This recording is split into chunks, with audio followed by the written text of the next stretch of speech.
আসসালামু আলাইকুম রহমতুল্লাহ। সম্মানিত ভিউয়ার্স, আশা করি সকলে ভালো আছেন। আজকে ছোট্ট একটা বিষয় যেটা অতি গুরুত্বপূর্ণ, সেই বিষয়টিকে কেন্দ্র করে আপনাদেরকে সতর্ক করার জন্য ছোট্ট একটা ভিডিও নিয়ে আপনাদের সম্মুখে এসেছি।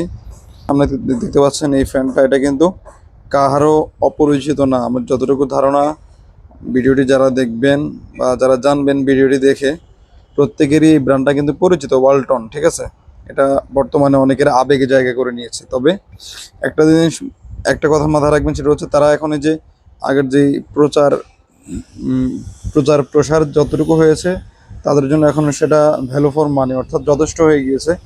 যেটা তারা মনে করছে যে তাদের আর প্রচার প্রসারের কোনো প্রয়োজন নেই, তারা এখন ব্র্যান্ড নাম্বার ওয়ান হয়ে গেছে, তারা মনে মনে ভাবে আর কি। নাহলে দেখেন, এরকম একটা কালারফুল অথবা বেস্ট কোয়ালিটি বলা যেতে পারে একটা ফ্যান, যেটা আমার নামের উপর এখনও খেয়ে যাচ্ছে। এটার প্রাইস যদি আমি সঠিক জানি না, তবে অনুমান করি মিনিমাম, একবারে কমও যদি হয় তারপরেও 3 থেকে 3.5 হাজার টাকার উপরে আছে, কম না। 3 থেকে 3.5 হাজার টাকার উপরে এই ফ্যানটা, ভালো করে দেখে নেন।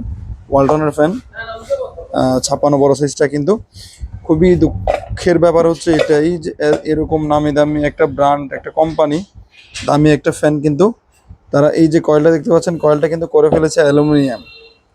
এটা কিন্তু তারা নতুন যে মডেলগুলো এরকম সেম, অন্যটাতে কি আছে এখন আমি জানি না, তবে এই ফ্যানগুলোতে এখন আর তারা তামার কয়েল দিচ্ছে না, এটা 100% অ্যালুমিনিয়াম। দেখেন, আমি আপনাদেরকে ভিডিওতে প্রুফশো দেখাচ্ছি, একটু সময় দিন। এই যে দেখেন, এই দেখেন এখানে সাদা দেখা যাচ্ছে, আমি এখানে হালকা চাকু দিয়ে চেষে যে নিকেলটা, যে ইনসুলেশনটা, সেটা তুলে ফেলেছি। দেখেন যে এখানে সাদা হয়ে গিয়েছে।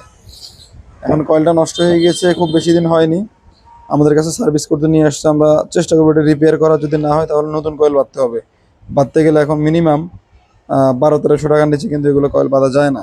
কারণ এই পুরনো যেই তারটা আছে, এটা দেখেন এখনও ফ্রিজ দেখা যাচ্ছে, তবে সেটা অ্যালুমিনিয়াম, নষ্ট হয়ে গেছে, কয়েলের লাইনগুলো কাটা, নতুন করে আবার রিপেয়ার করতে হবে। অর্থাৎ যারা এখনও পর্যন্ত এই ওয়ালটনের সাফাই গান, তারা অনুগ্রহপূর্বক জেনে বুঝে এখন থেকে আর কোনো কাস্টমারের বা কোনো ব্যক্তির ক্ষতি করবেন না, অনুগ্রহ করে। এই নাম্বার ওয়ান খ্যাত বাটপার কোম্পানি ওয়ালটন, ফালতু কোম্পানি, এদের কাছ থেকে দূরে থাকবেন। এদের এই পণ্যগুলো আস্তে আস্তে বয়কট করার চেষ্টা করবেন। এটা তো আছেই, কিন্তু অন্য ব্র্যান্ড আমি আছে কিনা জানি না, তবে তারা যেহেতু এত নামি দামি ব্র্যান্ড দাবি করে, এই যে ব্লান্ডার মেশিনগুলো, মানে ওয়ালটন কোম্পানির যেগুলো আছে, এগুলো প্রত্যেকটা পণ্যই কিন্তু বর্তমানে অ্যালুমিনিয়াম। বাকি পণ্যগুলো এখন পর্যন্ত কপার ওয়ার অর্থাৎ তামার কয়েল আছে কিনা আমি জানি না, তবে এদের প্রত্যেকটা এই যে ব্লান্ডার মেশিনগুলো কিন্তু সবই অ্যালুমিনিয়ামের কয়েল। আবারও বলছি, এই যে ওয়ালটনের এই সিলিং ফ্যানগুলো দয়া করে এই মডেল বিশেষ করে কেউ কিনবেন না। আমি এটা পর্যন্ত দুইটা পেয়েছি, ভিতরে অ্যালুমিনিয়াম কয়েল, অ্যালুমিনিয়াম এরকম বড় সাইজের মধ্যে। আরও একটা 56 সাইজের সিলিং ফ্যান আছে, নাম হচ্ছে ওসাকা, এটাও আশা করি অনেকের পরিচিত ব্র্যান্ড। এটাও নতুন মডেল, বড় সাইজের, এগুলো কেউ কিনবেন না। এটার ভিতরে অ্যালুমিনিয়াম কয়েল, এটার ভিতরে অ্যালুমিনিয়াম কয়েল।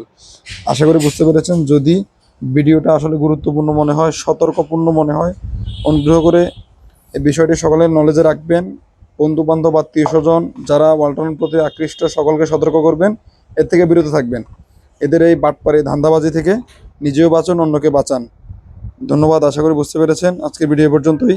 পরবর্তী কোনো ভিডিওতে, সে পর্যন্ত সকলে ভালো থাকবেন, সুস্থ থাকবেন। আল্লাহ হাফেজ, আসসালামু আলাইকুম।